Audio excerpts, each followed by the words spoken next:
Nous allons passer au message du jour.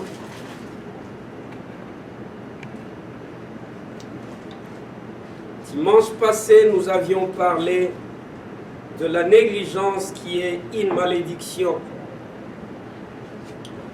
Aujourd'hui, notre lecture se trouve dans Genèse, chapitre 12, verset 3. Et notre thème, c'est comprendre les mots malédiction dans la parole de Dieu. Et comme Dieu avait choisi de parler au monde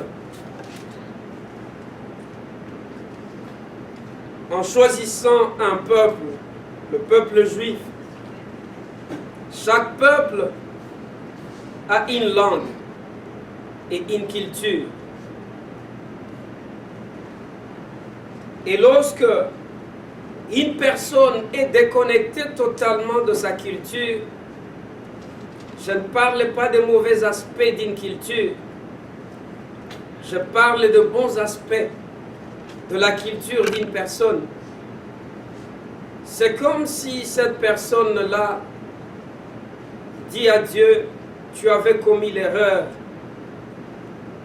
de me créer burundais par exemple, de me créer congolais, rwandais, somalien, américain, canadien ou quoi. Le monde vivant dans les complexes, soit de supériorité ou d'infériorité, ceux qui souffrent des complexes d'infériorité, ils pensent que tout ce qui vient de l'homme blanc, c'est ce qui est bon. Tout ce qui vient de l'américain, de l'européen, du canadien, c'est ce qui est bon.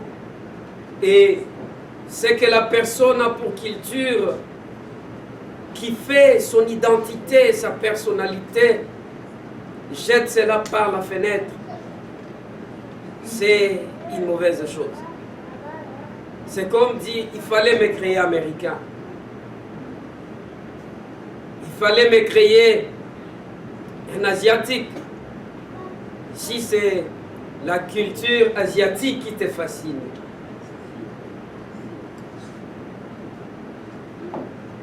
Pour les enfants de Dieu, il y a une culture par laquelle Dieu est passé pour communiquer le message. La culture des Israélites, des Juifs. Et Jésus est venu aussi en passant par là. Et dans leur culture, ils ont une langue. Et c'est de cette langue-là que la Bible a été écrite. Tout l'Ancien Testament a été écrit en hébreu. Et ce que nous avons comme tradition ici vient de l'hébreu. L'hébreu est une langue qui est très riche. Pour ce que nous avons comme un seul mot en français, en swahili, lingala ou anglais et autres langues, pour le même mot, il peut y avoir beaucoup de ramifications. Et ici, notre thème étant comprendre le mot malédiction dans la Bible, c'est-à-dire en hébreu, le mot malédiction, on le trouve sous plusieurs mots. Ce n'est pas seulement un seul mot, malédiction, point final. Il y a beaucoup d'autres mots qui sont utilisés. Vous connaissez quand un mot a des synonymes, chaque synonyme a une profondeur quelconque. Alors, lisant la parole de Dieu, vous trouvez que dans un seul verset qui mentionne la malédiction par exemple, il y a deux mots différents qui sont utilisés, mais dans un seul verset. Pourquoi ne pas utiliser un seul mot et aller de l'avant?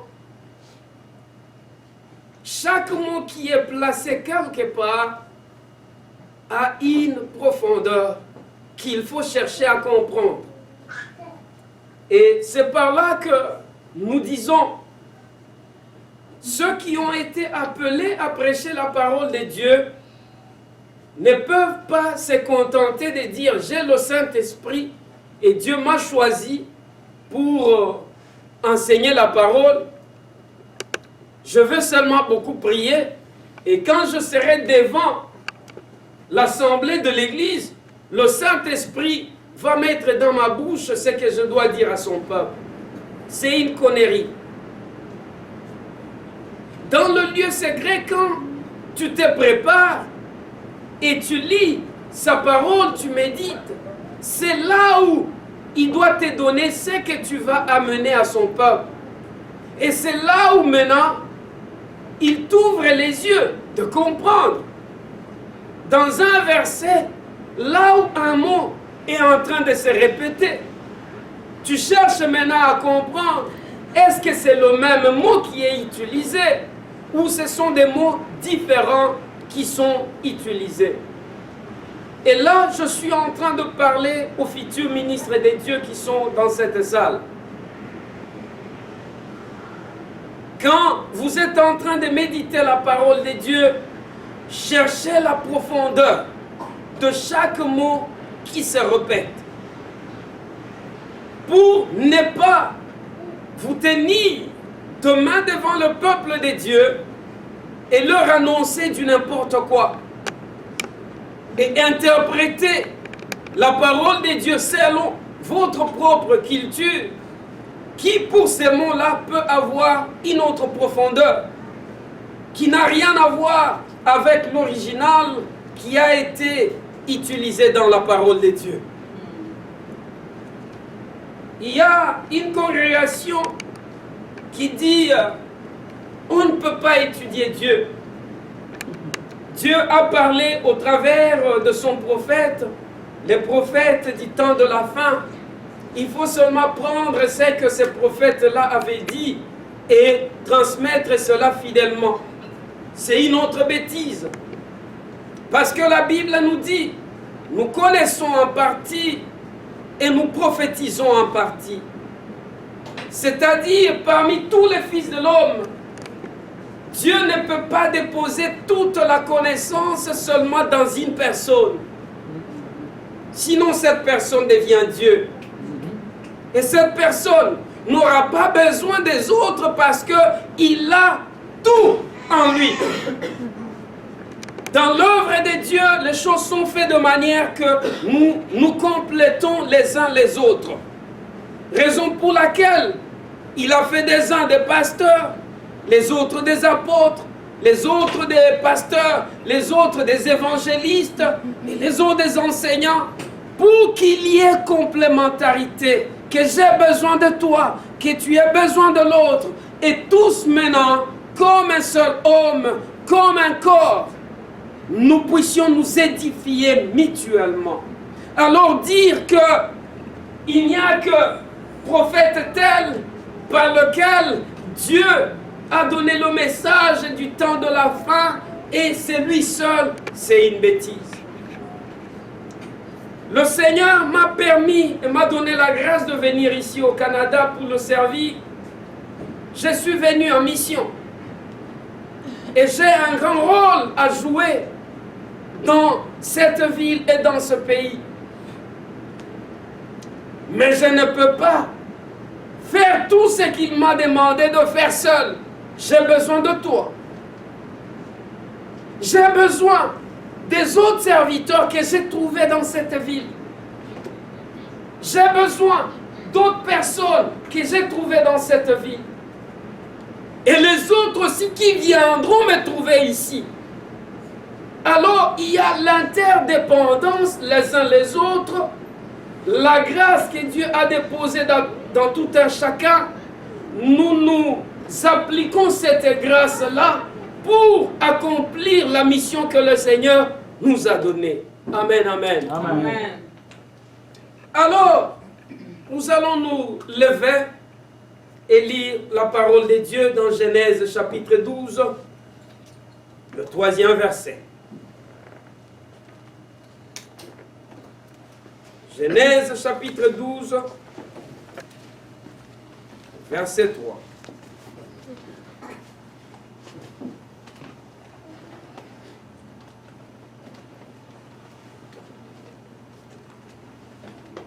Pour nous aider d'ailleurs à comprendre les contextes, lisons à partir du premier verset, on va s'arrêter au 3e verset. Nous lisons au nom de Jésus. L'Éternel dit à Abraham, va-t'en de ton pays, de ta patrie et de la maison de ton père, dans le pays que je te montrerai. Je ferai de toi une grande nation et je te bénirai. Je rendrai ton nom grand et tu seras une source de bénédiction. Je bénirai ceux qui te béniront et je maudirai ceux qui te maudiront. Et toutes les familles de la terre seront bénies en toi. Amen. Amen.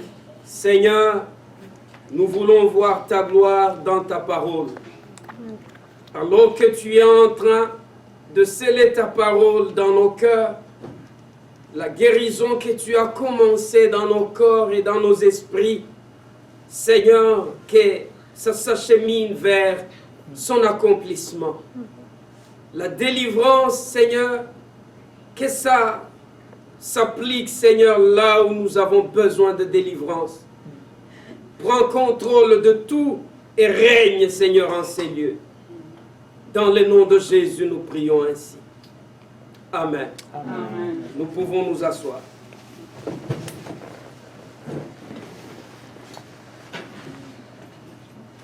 Amen. Amen. J'aime la parole de Dieu. Amen. Le contexte, comme nous pouvons comprendre cela, ça commence à nous parler de cet entretien que Dieu avait eu avec son serviteur Abraham. Abraham qui avait reçu la grâce de la part de Dieu, comme nous aussi, on a reçu la grâce de la part de Dieu.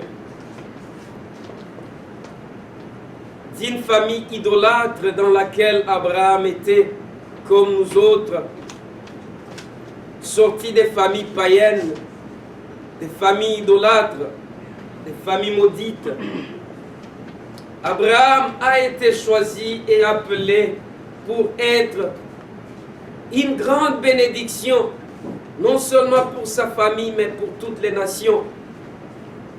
De la même manière, nous aussi étant de la descendance d'Abraham, au travers de notre Sauveur et Messie Jésus-Christ, il fait de nous la bénédiction. Membres de nos familles, à la nation dans laquelle nous sommes et aux autres nations. Amen, amen. Amen. Dieu le fait déplacer d'où il était, de la maison de son Père, pour qu'il commence son voyage personnel avec lui.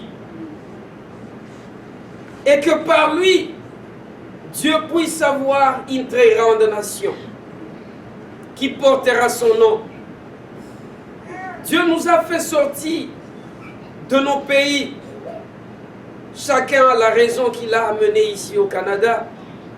Mais nous sommes tous ici. Et c'est pour fuir la faim, les guerres et épidémies qui sont en Afrique. Une partie des raisons, c'est cela aussi. Mais en réalité, personne d'entre nous ne pouvait se retrouver ici sans que Dieu n'ait permis cela. Parce que nous savons, il y a des gens qui meurent dans les océans en train de chercher le voyage vers ces pays développés. Il y a des gens dont leur voyage s'arrête dans les camps des réfugiés. Ils n'arrivent pas à destination.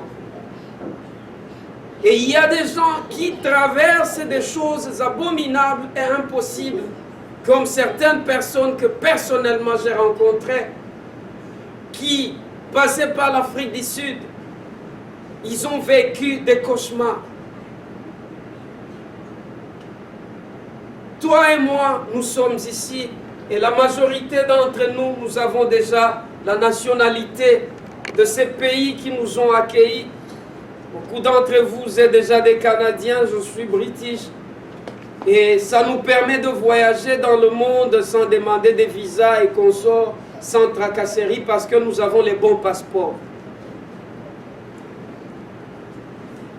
Est-ce qu'il nous a amenés ici juste pour que notre petite vie soit bien, qu'on puisse vaincre la pauvreté et être loin des guerres?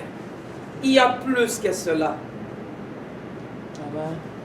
Nos vies ont plus de valeur que sécuriser le manger et le boire.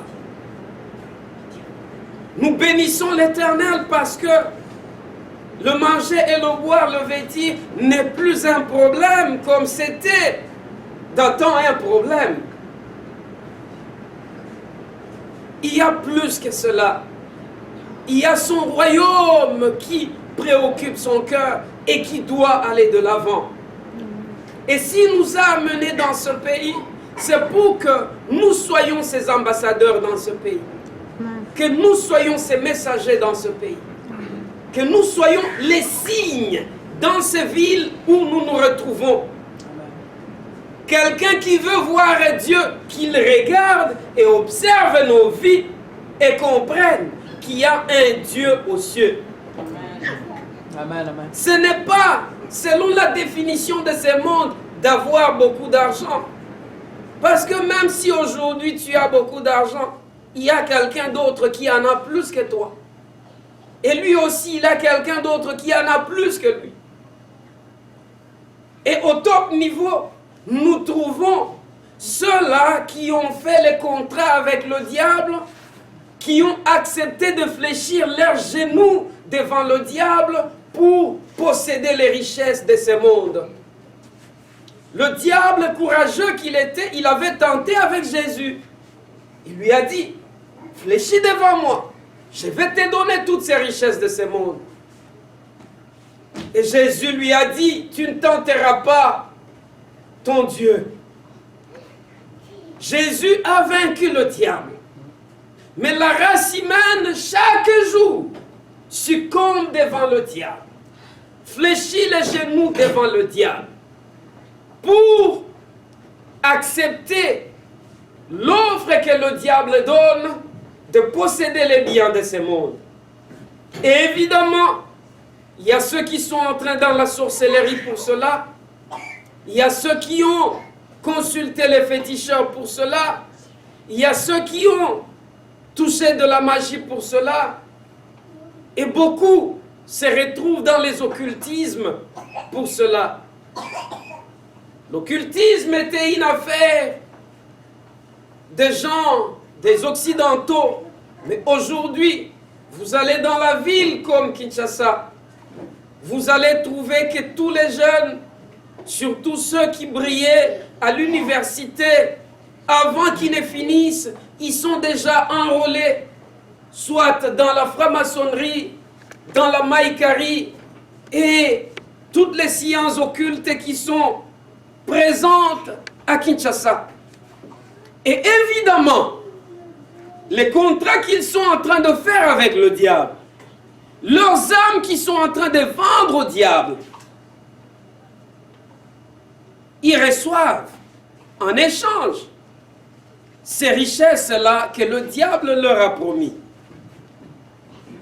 Pendant que celui qui ne fait pas le contrat avec le diable, deux fois c'est difficile de trouver même le travail, parce que la majorité de ceux qui sont en tête des grandes compagnies là-bas, ce sont les gens qui ont fait les contrats avec le diable. Alors il y a ce qu'ils appellent le brotherhood. Tu grattes mon dos, je gratte ton dos.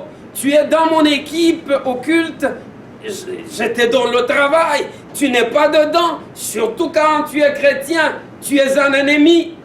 À la porte, tu viendras brouiller les affaires que je fais dans ma compagnie. Alors beaucoup se sont donnés à cela. Quand j'étais à Kinshasa, on avait connu des cas qui étaient purement des cauchemars. Les jeunes garçons qui partaient en Angola, à Lunda, pour chercher le diamant et l'or, chercher la richesse. La majorité d'entre eux étaient passés par des rituels qui faisaient que eux, les hommes, avaient les périodes comme les femmes. Ils voyaient le sang comme les femmes. Tout ça en échange avec les richesses de ce monde. Chaque jour, il y a les gens qui fléchissent les genoux devant le diable, qui acceptent les contrats avec le diable pour les richesses de ce monde. Mais cependant, ces richesses leur amènent beaucoup de troubles. Ces richesses ne leur donnent pas le bonheur qu'ils sont en train de rechercher. Certains meurent avant le temps que Dieu avait choisi pour eux de mourir. Les autres se trouvent dans toutes les sortes de dégâts, du mal, causés par cet argent maudit reçu par le diable. Ça peut être dans la promiscuité sexuelle, dans l'alcool, dans les drogues, dans les tueries et consorts. Quand nous dormons avec toute aisance, toute paix possible, parce qu'on a problème avec personne, excepté le diable et ses démons, et ne dorment pas. Il y a ceux qui voient les démons. Et ceux qui sont allés plus loin. Il y a ceux qui ne peuvent même pas avoir des miroirs dans leur maison. Parce que quand ils cherchent à s'émurer, ils ne voient que cette autre entité qui les possède, les démons. Et la laideur de ces démons, ils n'arrivent pas à contenir cela. Pendant qu'un pauvre qui a refusé de fléchir les genoux devant le diable dort en paix, peut se regarder autant de fois dans le miroir comme il veut. Même s'il n'a que le pain doux pour manger, sans la viande, il a la paix. Amen, amen. Amen. Abraham est sorti de son pays selon l'ordre de Dieu. Et le Seigneur lui a promis de faire de lui une source de bénédiction qu'il a réellement été. Aujourd'hui, nous aussi, autant que les Juifs, nous avons la fierté de dire que nous sommes les enfants d'Abraham. Nous sommes de la sémence royale d'Abraham. Et en tant que tel, nous devenons aussi une source de bénédiction à tous ceux-là que nous rencontrons. Ceux avec qui nous partageons la vie, nous devenons une source de bénédiction à eux. Mais ce qui nous préoccupe aujourd'hui, c'est quoi? Quoi qu'il y a des grandes promesses d'être élevés, d'être établis, et au temps de Dieu, sans fléchir nos genoux devant le diable, le Seigneur nous donna juste ce dont on a besoin pour ne pas commander. Il dit, je bénirai ceux qui te béniront. Et nous étions dans les seins d'Abraham. Quand Dieu lui disait, je bénirai ceux qui te béniront, il s'adressait aussi prophétiquement à nous. Il dit qu'il va bénir quiconque nous bénit. Ce qui fait que quand un ami te fait du bien, peut-être c'est ton patron au travail ou collègue, qu'il connaisse le Seigneur ou pas, mais quand son cœur a la joie de te bénir, automatiquement ça déclenche la bénédiction dans sa vie. Peut-être en ces jours-là, il y a la mort qui guettait sa vie. Mais parce que, quoique païen, quoique athée, il a résolu de te bénir. Dieu va l'épargner de cet accident-là. Dieu va le bénir. Amen, amen. Amen. Ne nous lassons pas de faire le bien aux autres.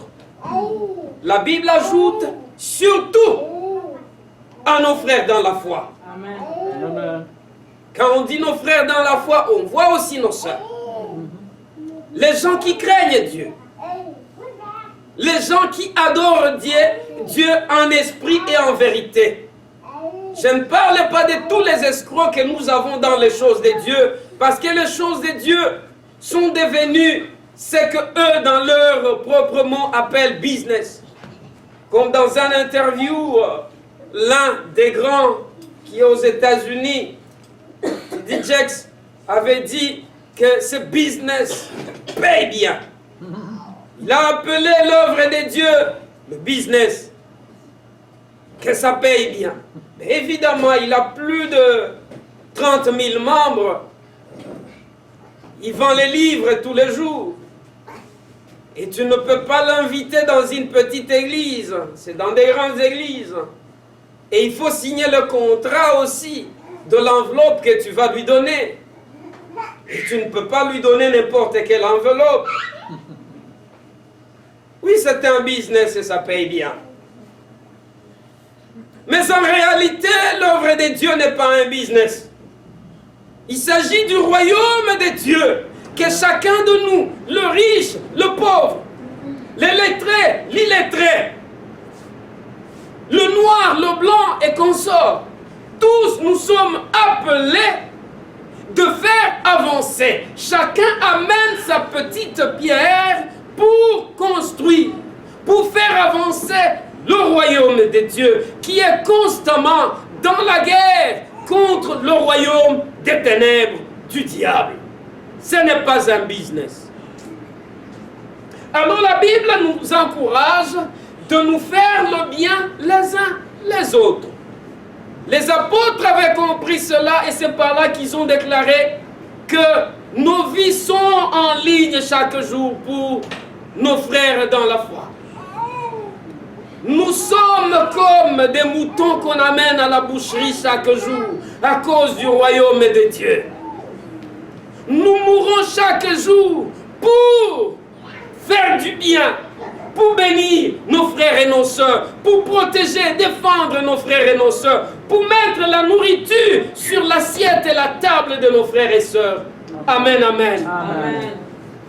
Ne te lasse pas de faire du bien à tout le monde, même aux athées qui ne connaissent pas le Seigneur. Car c'est par tes actes d'amour qu'ils vont connaître qu'il y a un Dieu d'amour quelque part. Amen. Ne te lasse pas de faire du bien à tes frères et sœurs, car c'est par toi que Dieu va passer pour bénir, répondre aux besoins de tes frères et de tes sœurs. Ne tombe pas dans la culture de business, des choses de Dieu, où tout le monde vient prier parce qu'il a besoin de ces dieux-là qui donnent, mais lui n'est même pas disposé à donner à Dieu. Et lorsqu'il amène les offrandes dans la maison de Dieu, c'est comme aller chez un féticheur ou un magicien pour que ces offrandes-là déclenchent le travail, le mariage ou les enfants qu'il est en train de rechercher. Non, les offrandes ne sont pas un truc magique. C'est un acte d'adoration, juste pour faire avancer le royaume de Dieu.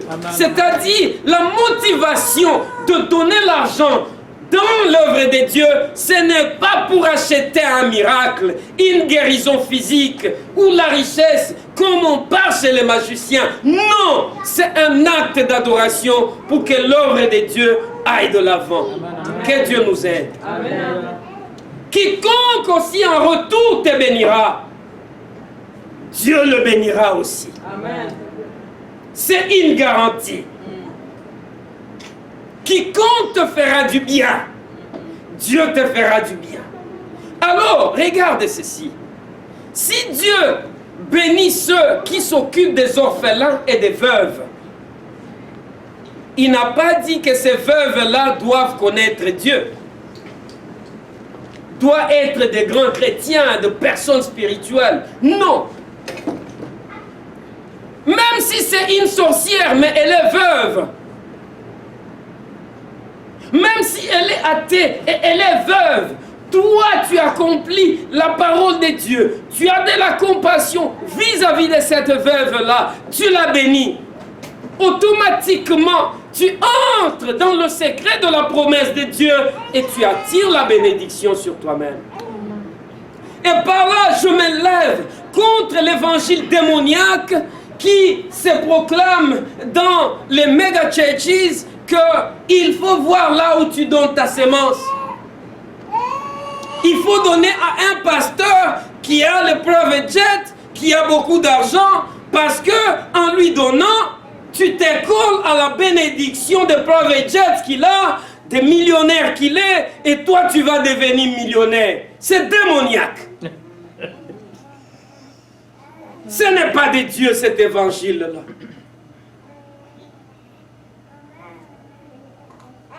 Tous nous avons du prix aux yeux de Dieu. Amen. Et quand tu donnes, ta motivation ne doit pas être pour recevoir ce qui est dans cette personne-là. Non! C'est accomplir la parole de Dieu. C'est être bougé par la compassion. Jésus, notre modèle, qu'est-ce qu'il cherchait en nous lorsqu'il est mort pour nous? Dieu qui nous a tout donné, qu'est-ce qu'il recherchait en nous? De prendre à nous. Qu'est-ce qu'on a d'important à donner à Dieu? Que regarde là où tu donnes ta sémence. Et quelqu'un, dans une conférence où j'étais, il dit avant, j'aimais donner aux pasteurs pauvres. Mais un jour, Dieu m'a révélé, tu vois, c'est facile de mentir au nom de Dieu. Parce que personne ne viendra te demander, ok, il t'avait parlé en Swahili, en Yoruba ou en quoi? Non. Et comme tu as les titres de pasteur, de prophète, de consort, tu as comme les green lights de dire au nom de Dieu tout ce que tu veux. Dieu m'a parlé. C'était la nuit ou le jour. C'était au salon, dans ta chambre, dans la douche, sur la route. Où est-ce que Dieu t'a parlé? Alors il dit, Dieu m'a dit, tu étais dans le faux. Faut pas donner ta sémence à n'importe qui. Cette compassion-là que tu as vis-à-vis des pasteurs pauvres, ça ne vient pas de moi. Il faut donner à celui qui a. Parce que quand tu donnes, tu t'écoles à l'onction qui se trouve sur cette personne-là. À la grâce et la faveur qui est sur cette personne-là. Comme ça, c'est que lui a. Toi aussi, tu t'associes, tu deviens comme partenaire. Et tu vas recevoir cela. S'il est élevé, toi aussi tu seras élevé. S'il est riche, tu vas être aussi riche. S'il a des private jets, des millions, toi aussi tu vas en avoir. J'étais visiteur dans cette église-là. Mon cœur était brisé. Et je n'avais pas le droit ni le privilège de lui ravir la Bible. Mais si c'était dans cette église, j'allais lui dire, va t'asseoir. Tu amènes le poison au peuple de Dieu. Qu'est-ce qu'une veuve peut te donner? Par contre, Dieu te dit, prends soin de la veuve. Prends soin de l'orphelin.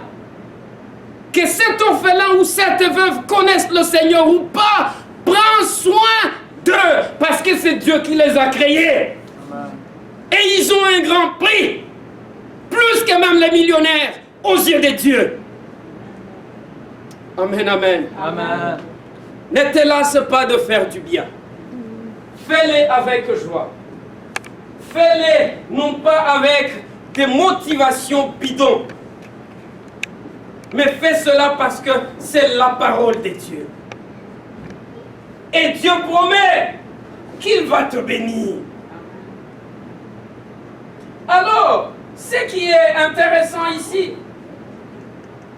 c'est pas seulement la bénédiction.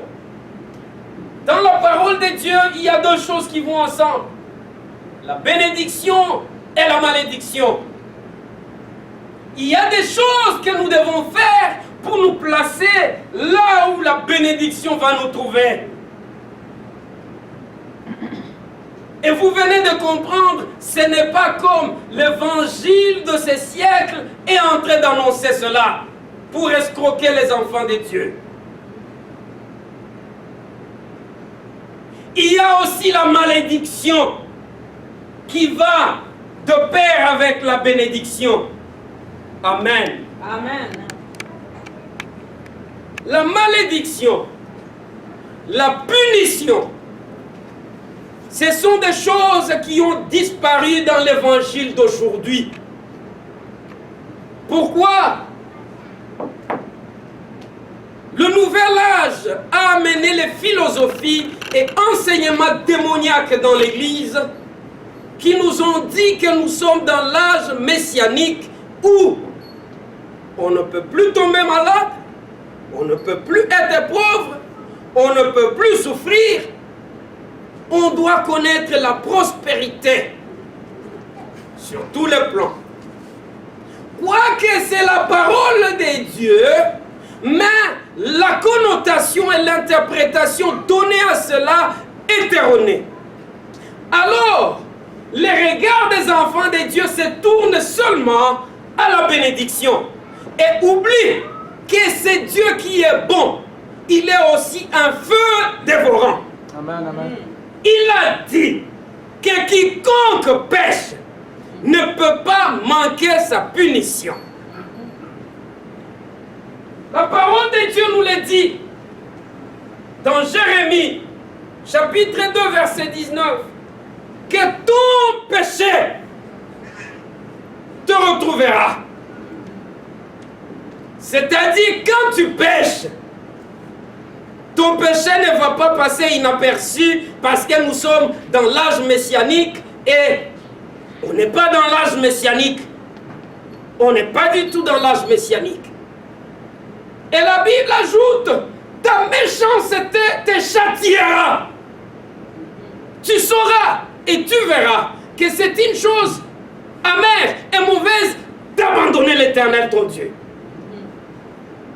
Tout le temps quand on se livre à la méchanceté, tout le temps quand on se livre au péché, qu'on ait le titre de pasteur, de prophète, de bishop, de diacre, de pape, la punition doit suivre. Et si c'est quelque chose qui attire la malédiction certainement va frapper. Oui.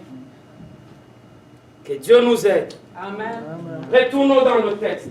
Il dit alors, et je maudirai, ô Harou, ceux qui te maudiront, Klala, et toutes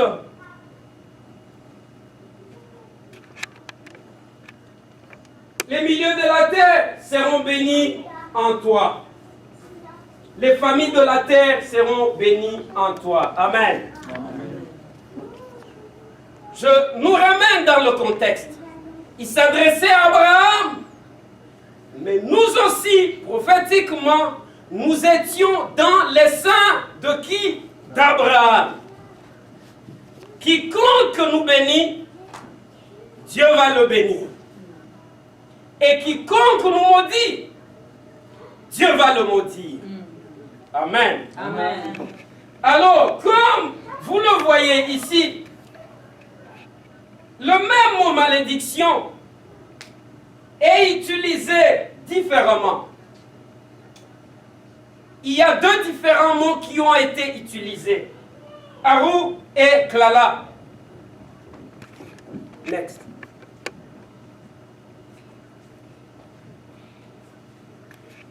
Quand on parle de la malédiction, en utilisant le mot Harou, je vous avais dit, ma prononciation de l'hébreu n'est pas exacte.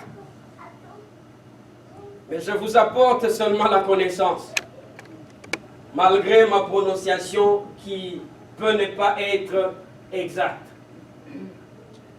Harou est une malédiction large et omniprésente qui veut que toutes sortes de calamités et de malheurs arrivent à l'adversaire. C'est une malédiction tout englobante. Amen. Et le verset nous a dit, c'est Dieu qui parle. Je maudirai, c'est-à-dire Dieu va maudire. Utilisant le mot qui parle d'une malédiction qui est tout englobante. Une malédiction qui est générale. Mais une malédiction qui ne s'adresse pas à tout le monde, mais qui s'adresse à ton adversaire. À la personne qui te veut du mal. À la personne qui te maudit. Tu vois combien spécial tu es aux yeux de Dieu. Tu vois combien précieux tu es aux yeux de Dieu. Dieu se préoccupe de te défendre et de maudire quiconque te maudit. Mais la malédiction qu'il choisit de frapper avec la personne qui va te maudire, c'est la malédiction qui est élevée au-dessus des autres formes de malédiction. En Israël, ça c'était la malédiction que prononçait le roi. Parce que le roi, c'est l'autorité suprême dans la société. Et il ne peut pas prononcer n'importe quelle sorte de malédiction. C'est une malédiction que personne ne peut changer. Seulement lui-même, quand il décide de changer cela.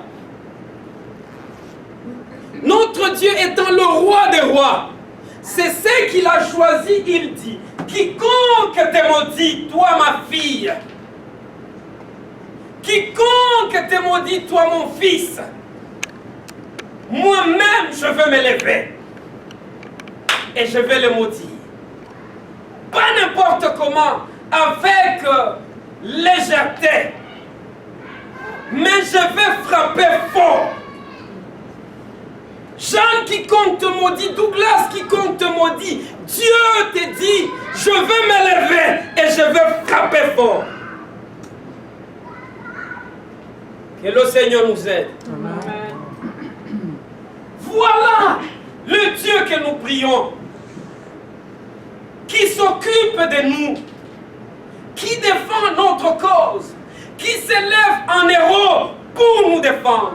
Alors quand les ennemis s'élèvent contre ta vie, Sinza, n'aie pas peur, parce que tu as un Dieu. David, tu as un Dieu. Amen. Là où les hommes de ce monde regardent par exemple la poche d'un enfant de Dieu et diminuent la valeur de cet enfant de Dieu et se donnent même le courage de maudire cet enfant de Dieu, ils touchent là où on ne peut pas et on ne doit pas toucher.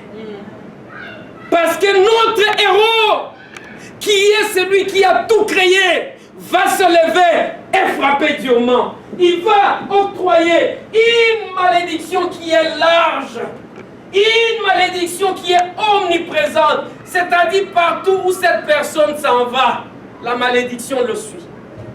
Il peut être ton patron au travail qui te malmène et qui te maudit parce qu'il pense qu'il a l'autorité sur ta vie. Non, dans la compagnie, oui, c'est ton boss, c'est ton patron, mais en réalité, dans l'esprit, il n'est pas supérieur à toi.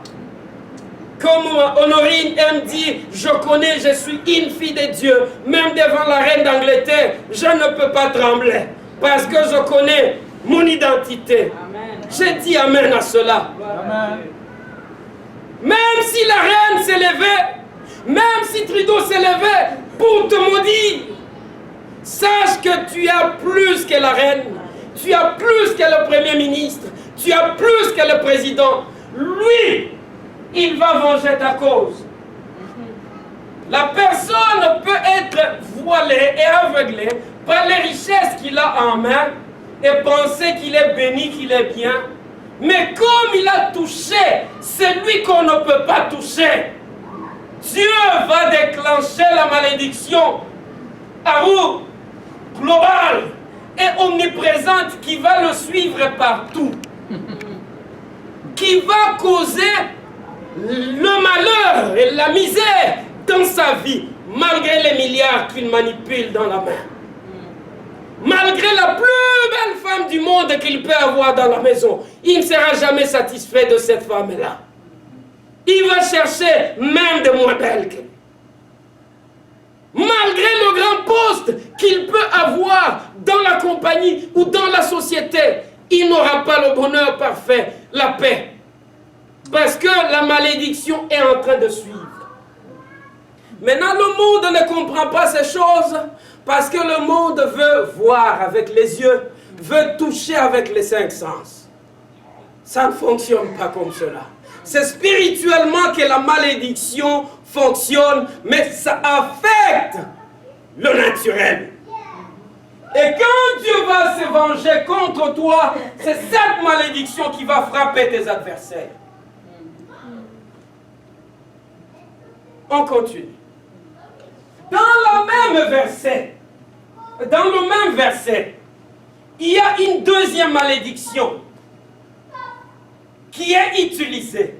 Mais cette malédiction, c'est le genre de malédiction qu'un homme, qu'il soit ton chef ou ton roi, dans ce monde, peut prononcer sur toi.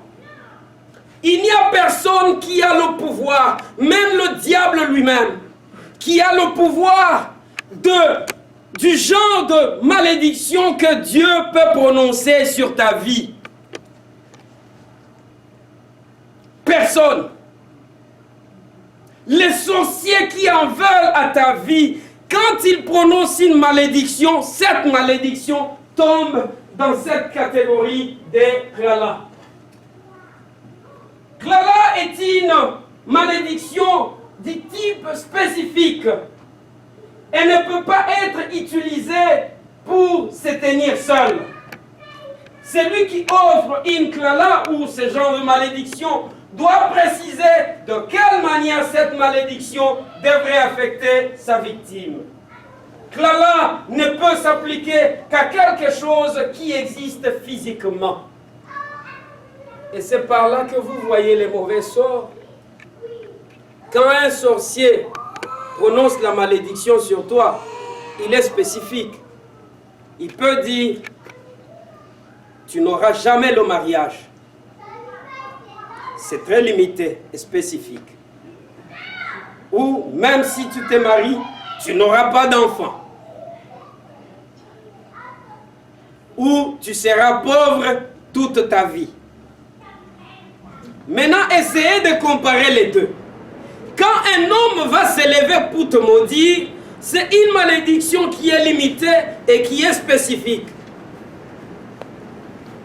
Mais quand Dieu va se venger pour ta cause, ou quand il va te venger, cette personne qui a prononcé une malédiction limitée sur ta vie, Dieu va le frapper très fort avec une malédiction globale.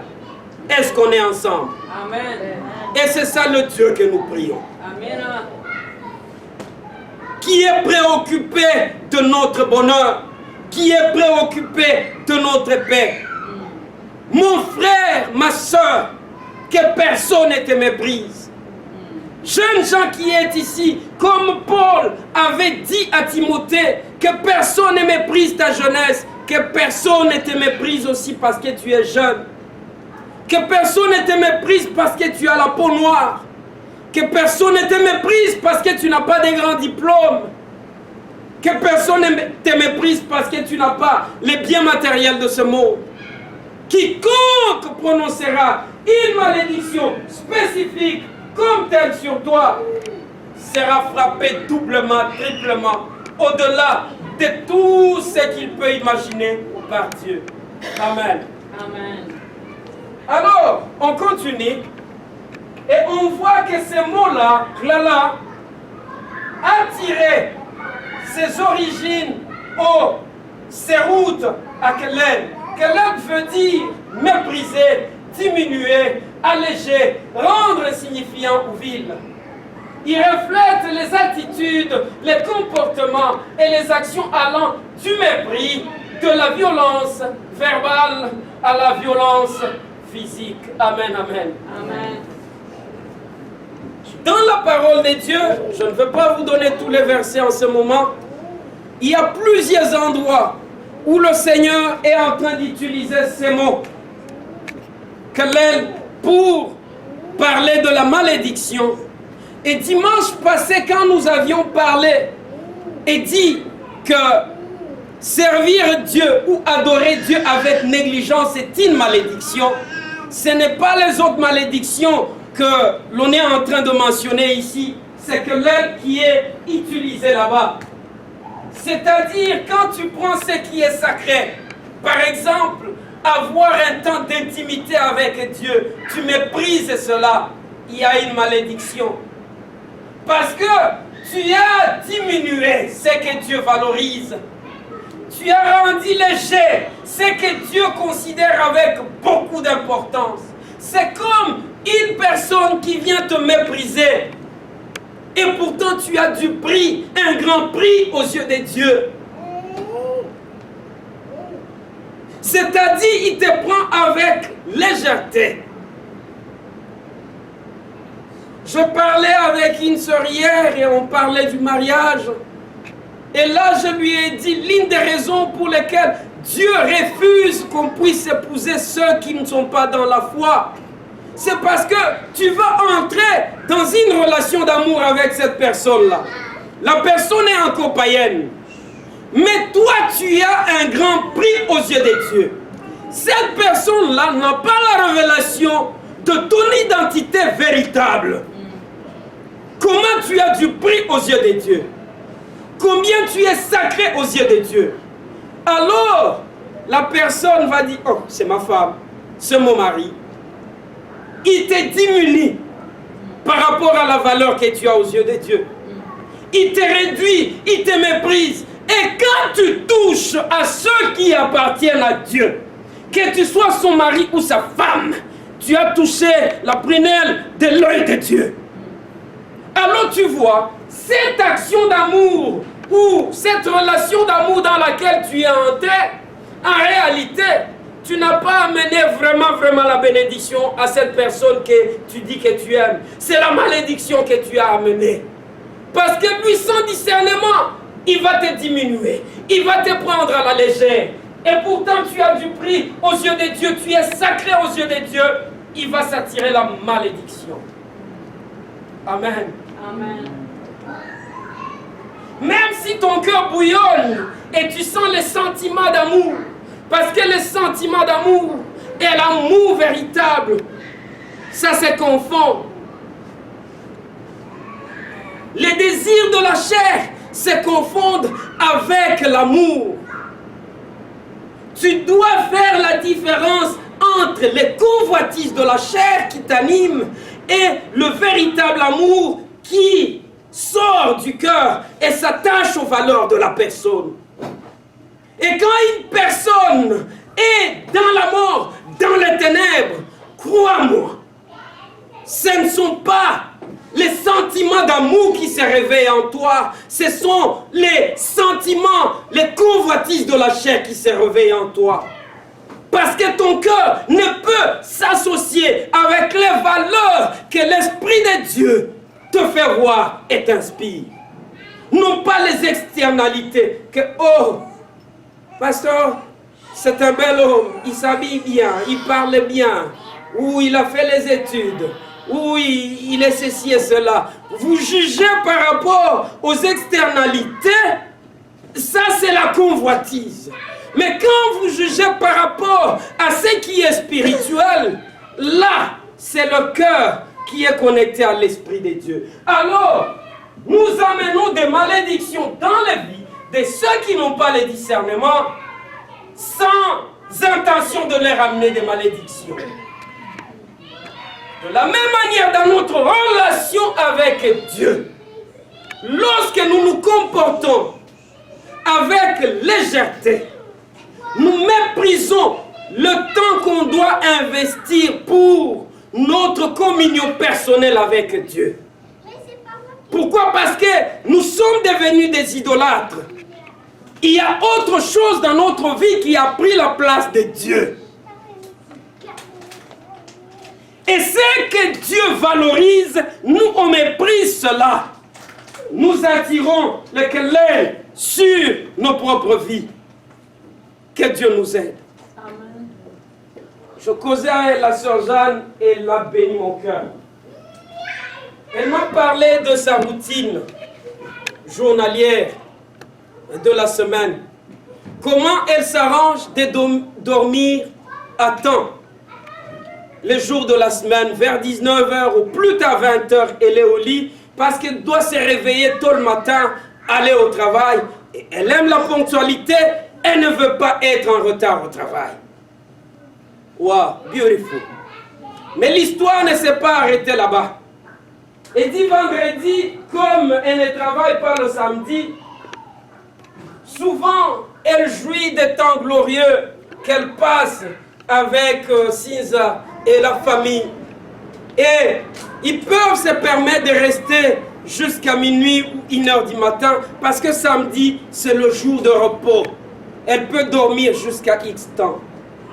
Mais le samedi, la nuit de samedi, elle s'arrange aussi 21h, tout au plus tard 22h, d'aller au lit. Parce qu'elle va aller à l'église. Alors, l'histoire, la fin de l'histoire, c'est ce qui m'a beaucoup plu. Elle a dit, je considère l'église comme le travail. Amen. Amen. Amen. Que Dieu te bénisse, ma soeur. Amen. J'ai entendu des grands professeurs parler. J'ai entendu les philosophes parler. Mais personne d'entre eux, je l'ai entendu dire quelque chose de si profond comme cela. Je considère l'église comme le travail. C'est-à-dire, je ne mets pas l'église au fin fond comme c'est l'habitude de plusieurs. Qu'il pleuve, qu'il neige, qu'il y ait des torrents de neige, vous appelez cela comment? Tempête. Tempête de neige. Pour les dollars de ces jours-là du travail. Et pour sécuriser ce travail-là, il ne se donne pas le privilège de rester dormir à la maison, ni d'arriver en retard au travail. J'étais en Angleterre avec mes attitudes d'Afrique, le premier travail que j'avais eu, et j'avais pas de véhicule, je devais utiliser les transports publics, et ce jour-là, il y avait grève des chauffeurs de bus. Je suis arrivé environ 1 heure de retard. Et pour moi, bon, je ne savais pas. J'arrive, je constate qu'il n'y a pas de bus. Après avoir attendu longtemps, ça ne venait pas. Bon, heureusement, le travail n'était pas si loin. Et j'avais encore le sang qui tournait bien dans mon corps sportif, tout ça. J'ai marché comme un soldat. Je suis arrivé là-bas en train de transpirer, tout ça. Et la dame qui était mon manager, elle me dit... on dit manageresse ou manager? Manager. Whatever it is. Elle me dit, pourquoi tu es venu 1 heure en retard? Je dis, ben, tu sais qu'aujourd'hui il y a grève des chauffeurs de bus. Elle dit, à ton cœur, qu'il travaille ou qu'il ne travaille pas, ton contrat, tu dois être ici à telle heure. Tu devais prendre... Je dis, ben, je ne savais pas, j'étais sûr... C'est ton devoir de savoir. Alors, la colère avec laquelle elle parlait, les écailles sont tombées de mes yeux. J'ai compris que non. Qu'il y ait bus ou pas, dans mon contrat, je dois être là à temps. Et c'est par là que même mes attitudes concernant la maison de Dieu ont changé, mais je n'ai pas défini l'église comme le travail. Moi que ça m'a aidé. Alors j'aime cette définition, que je considère l'église comme le travail. Comme je ne me donne pas des excuses par rapport au travail qui me donne le pain, qui me permet d'acheter le parfum, qui me permet de payer mes factures. L'église aussi, c'est un travail pour moi. Amen. Que Dieu soit loué. Amen. Que Dieu soit béni. Amen. Alors là, vous comprenez qu'il y a des sacrifices qui doivent se faire. Des grands sacrifices qui doivent se faire. On peut ne pas se permettre de passer le temps en train de regarder des programmes qu'on aime à la télé, par exemple. On peut se permettre de ne pas passer le temps au téléphone en train de causer avec nos amis jusqu'à X temps.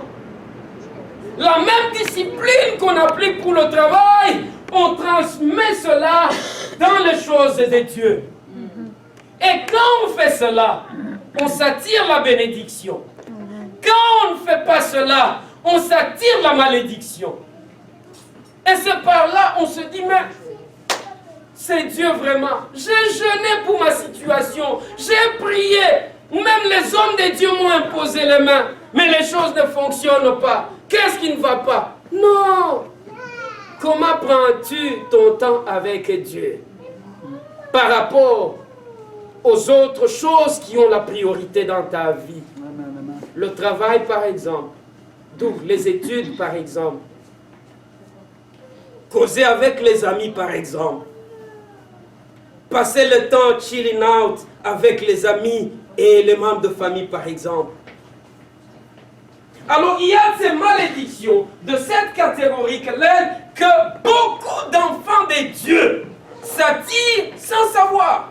Pourquoi? Parce qu'ils sont tombés dans ce piège-là de diminuer, de mépriser, d'alléger, de rendre insignifiant ce qui est très signifiant, ce qui est profond aux yeux de Dieu. Amen, amen. Amen. Amen.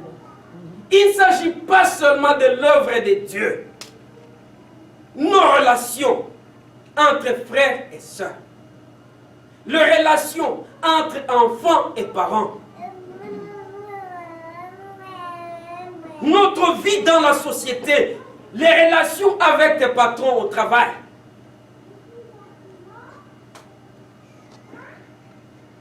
En tant qu'enfant de Dieu, personne ne doit être derrière nous avec un fouet. Non! Nous sommes les enfants du royaume, affectés par la vie de Jésus. Nous avons les principes. Nous savons que même si la société, les enfants, ont le droit sur leurs parents.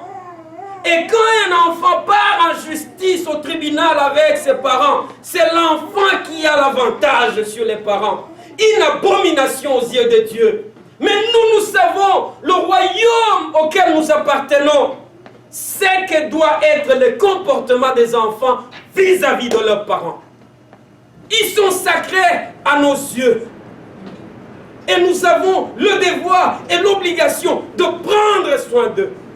Si nous les diminuons, si nous les méprisons, si nous les rendons moins importants, moins signifiants, que l'aile descend sur nous. Amen. Amen. Dans la relation maritale, cette femme que tu dois aimer et pour laquelle tu dois mourir, si tu commences à l'insulter, à la chosifier, à la mépriser, que l'aile descend sur toi, quoique tu sois la tête de la famille, quoique Dieu t'a donné la position d'autorité sur elle, alors toute violence verbale ou physique que tu appliques sur ta femme, la malédiction s'enchaîne sur toi. Et évidemment cet homme que tu as épousé, que tu es censé respecter et honorer. Si tu penses que toi, tu es plus belle par rapport à la beauté de ton mari, ou plus intelligente que les bagages intellectuels que ton mari a, ou plus talentueuse par rapport au talent que ton mari a, comme cette histoire que j'ai entendue, un couple qui est dans une crise, le divorce est en train de toquer à leur porte, et le mari dit, pasteur, quand on était des fiancés, ma femme que tu vois m'appelait Seigneur. Elle m'avait promis comme Sarah appelait Abraham Seigneur. Elle m'appellera toujours Seigneur. Elle sera toujours soumise. Mais aujourd'hui, même devant toi, regarde comment elle m'appelle Zoba. C'est-à-dire idiot. Et la femme dans son arrogance dit, les choses changent. Hein? Oui, je t'appelais Seigneur, mais aujourd'hui, je ne peux plus t'appeler Seigneur. Osa Zoba, tu es idiot.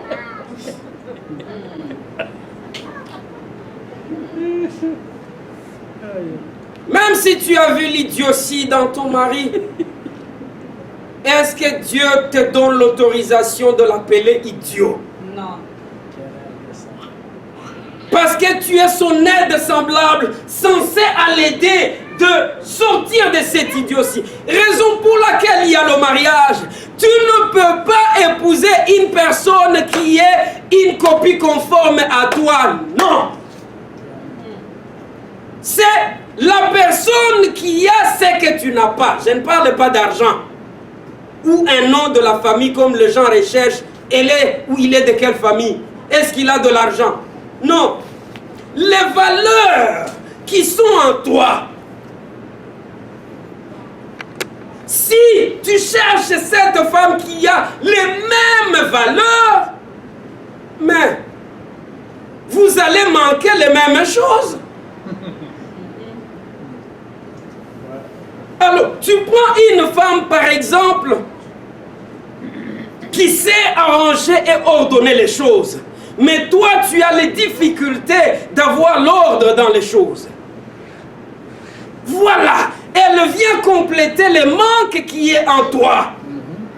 Tu dois savoir valoriser et honorer ce qu'elle a que tu n'as pas. Cette complémentarité-là va faire que vous deux, vous allez vous tenir vraiment comme un seul homme. Et toi aussi, tu la complètes là où elle a des vides et des manques. Amen. Amen. Mais si tu choisis de mépriser ton partenaire parce que il ou elle manque A, B, C, D, c'est que l'aile que tu attires sur toi, il ou elle n'a pas besoin de prononcer cela sur toi. C'est automatique parce que Dieu avait dit qu'il maudira ceux qui vont nous maudire. Et toi qui utilises ce genre de malédiction vis-à-vis de l'autre, en réalité, tu attires cela sur toi-même. Faute de temps, on s'arrête là-bas. Les autres mots, les autres types de malédictions, on va les voir dimanche prochain. La parole de Dieu nous dit, vous connaîtrez la vérité et la vérité vous affranchira. Amen. La vérité vous rendra libre.